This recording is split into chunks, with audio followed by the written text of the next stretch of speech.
नमस्कार दोस्तों, आज हम बात करेंगे न्यू वर्ड के लिए न्यू इकोनॉमिक्स। बदलते प्रतिमानों से अभिप्राय है कि अर्थशास्त्र के न्यू क्लासिक मॉडल से दूर हटते हुए उन अल्टरनेटिव फ्रेमवर्क की ओर आगे बढ़ना जो वास्तविक दुनिया की जटिलताओं और असमानता, शक्ति संबंध, पर्यावरण संबंधी चिंताओं एवं व्यवहारिक अर्थशास्त्र जैसे घटकों को बेहतर ढंग से समायोजित करना।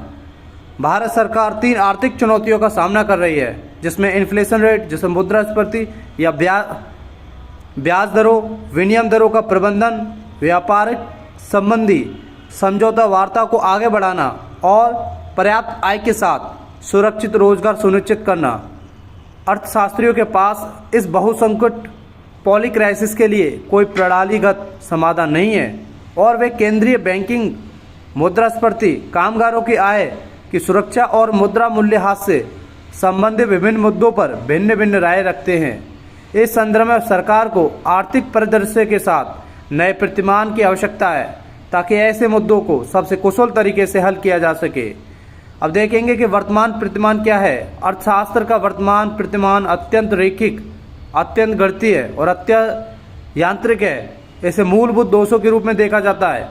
अर्थशास्त्री प्राय टिनबर्गेन के सिद्धांत का उपयोग करते हैं, जिसमें कहा गया है कि मुद्रास्फीति के प्रबंधन के लिए स्वतंत्र मौद्रिक संस्थाओं की आवश्यकता को उचित सिद्ध करने के लिए नीतिगत उपकरणों की संख्या को नीतिगत लक्ष्यों को संख्या के बराबर होना चाहिए। हालांकि ये दृष्टिकोण भारत सहित विभिन्न देशों के समक्ष विद्यमान आर्थिक चुनौतियों का एक प्रणालीगत समाधान प्रदान नहीं करता। आर्थिक विकास के कारण के रूप में मुक्त व्यापार नीतियों पर बहुत अधिक ध्यान केंद्रित करने और विकास के साधन के रूप में मानव विकास के महत्व को ध्यान में नहीं रखने के लिए भी अर्थशास्त्र के वर्तमान प्रतिमान की आलोचना की जाती है। अब देखते हैं कि वर्तमान प्रतिमान से क्या संबंधित समस्याएं हैं।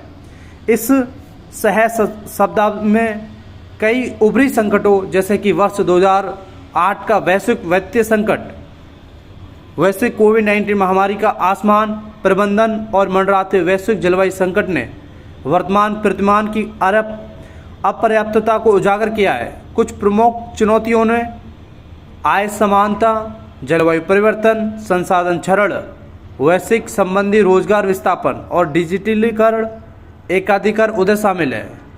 कई देशों में आय असमानता एक बढ़ती हुई चिंता है, क्योंकि जनसंख्या का एक महत्वपूर्ण अंश बुनियादी चीज़ों के लिए भी संघर्ष करत है, जबकि कुछ लोग बड़ी मात्रा में धन संचय करते हैं। जलवायु परिवर्तन, संसाधन क्षरण और पर्यावरणीय गिरावट से आर्थिक विकास की स्थिरता को खतरा पहुंचा रहा है, जबकि वैश्वीकरण एवं स्वचालन के लिए रोजगार विस्थापन आर्थिक असुरक्षा एवं असामाजिक शांति का कारण बन रहा है।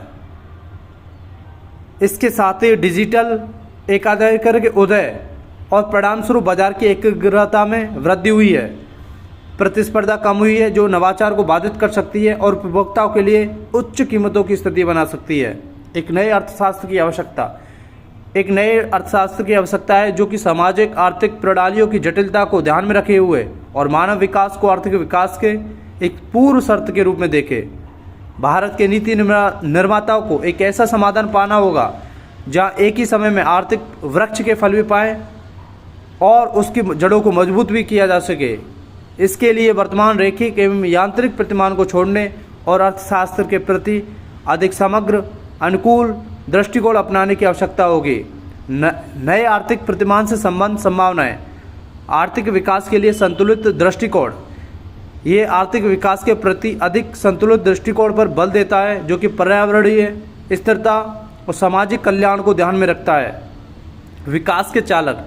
ये आर्थिक विकास के संचालन में नवाचार, प्रौद्योगिकी और डिजिटलीकरण के महत्व को भी रेखांकित करता है। समावेशी विकास। ये दृष्टिकोण अधिक समावेशी विकास की आवश्यकताओं को चिन्हित करता है, जो केवल चुनिंदा लोगों के बजाय समाज के सभी वर्गों को लाभान्वित करता है। इसके अतिरिक्त ये जलवायु परिवर्तन और असमानता जैसी वैश्विक चुनौतियों का समाधान करने के लिए अंतर्राष्ट्रीय सहयोग एवं सहकारिता को प्रोत्साहित करता है। अब हम बात करेंगे नए आर्थिक प्रतिमान से संबंधित क्या चुनौतियां हैं। कुछ संभावित चुनौतियां जो उभर सकती हैं।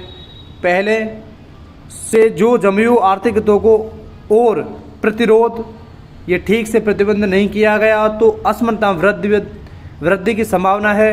पुराने प्रतिमान से नए प्रतिमान की ओर संक्रमण का प्रबंधन करना, पर्यावरणीय स्थिरता सुनिश्चित करना, उन भू राजनीतिक तनावों को संबोधित करना जो आर्थिक शक्ति संबंध में स्थानांतरण के परिणाम स्वरूप उत्पन्न हो सकते हैं। इसके अतिरिक्त नए आर्थिक प्रतिमान का समर्थन करने वाली नई नीतियों और विनियमों के परिवर्तन से जो चुनौतियों का संबंध हो सकती है।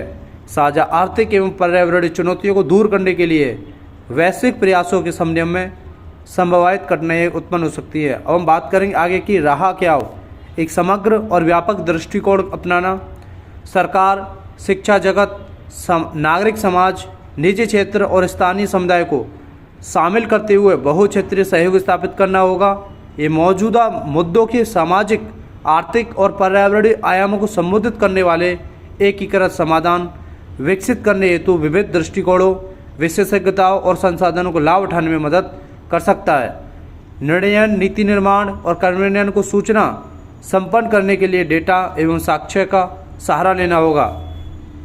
सुदृढ़ निगरानी, मूल्यांकन और लर्निंग तंत्र प्रगति पर नजर रखने, अंतरालों की पहचान करने और साक्ष्य एवं प्राप्त अनुभवों पर आधारित हस्तक्षेपों की परिष्कृत करने में मदद कर सकते हैं। मानव विकास को प्राथमिकता देना, शिक्षा में निवेश के माध्यम से सरकारें और विभिन्न संगठन व्यक्तियों को अपने कौशल एवं ज्ञान को विकसित करने में मदद कर सकते हैं, जिससे उच्च स्तर की आर्थिक एवं सामाजिक गतिशीलता उत्पन्न हो सकती है।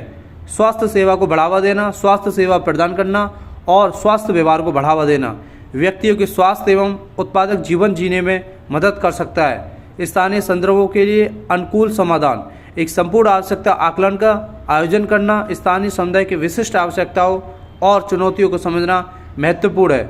सर्वेक्षणों, फोकस समूह और समुदाय के सदस्यों के साक्षात्कार के माध्यम से ऐसा किया जा सकता है।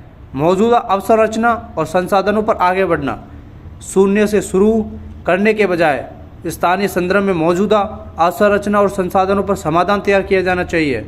उदाहरण के लिए एक स्वास्थ्य कार्यक्रम मौजूदा क्लिनिकों या सामुदायिक स्वास्थ्य कार्यकर्ता का उपयोग कर सकता है। वास्तविक लोगों से संलग्न होना, ये सुनिश्चित करने के लिए कि समाधान प्रासंगिक और प्रभावी बने रहे। समुदाय के सदस्यों के साथ जारी संवाद और फीडबैक से संलग्न होना होगा। समावेशी, सुलभ और विविध प्रकार के लोगों की आवश्यकताओं की पूर्ति करने वाले समाधानों के सृजन के लिए मानव केंद्रित अभिकल्पना सिद्धांतों का उपयोग करना होगा। स्थानीय लोगों के लिए प्रशिक्षण, क्षमता निर्माण में निवेश करना ताकि वे समाधानों के विकास एवं कार्यान्वयन में सक्रिय भूमिका निभा सकें। सहकार्यता एवं समन्वय को बढ़ावा देना, स्पष्ट संचार चैनल स्थापित करना, विभिन्न हितधारकों के बीच सहकार्यता समन्वय सुनिश्चित करने के लिए प्रभावी संचार महत्वपूर्ण है। साझा लक्ष्यों की पहचान करना, उन साझा लक्ष्यों और उद्देश्यों की पहचान करना जिनके लिए सब हितधारक मिलकर कार्य कर सकते हैं। ये प्रयासों को संरेखित करने और संघर्षों को कम करने में मदद कर सकेगा। विश्वास निर्माण, सहकारिता और समन्वय को बढ़ावा देने के लिए हितधारकों के बीच विश्वास निर्माण महत्वपूर्ण है। विश्वास निर्माण और सहकारिता को बढ़ावा देने के लिए खुले संचार, सक्रिय रूप से लोगों की बात सुनने, एक्टिव लिसनिंग और परस्पर सम्मान को बढ़ावा देना होगा। नवाचार और अनुकूलनशीलता को अपनाना होगा। नवाचार की संस्कृति को बढ़ावा देना, समस्या को हल करने के लिए प्रयोगात्मकता, एक्सपेरिमेंटेशन और रचनात्मकता, सोच, क्रिएटिव थिंकिंग को प्रोत्साहित करना होगा। उभरती हुई प्रौद्योगिकी को अपनाना होगा। नई प्रौद्योगिकी के साथ उद्यतन बने रहने की आवश्यकता है जो समस्या को अभिनव तरीके से हल करने में मदद कर सकती है और जोखिम लेने के रवैये को प्रोत्साहित कर सकती है। समावेशिता और सामाजिक न्याय को बढ़ावा देना होगा।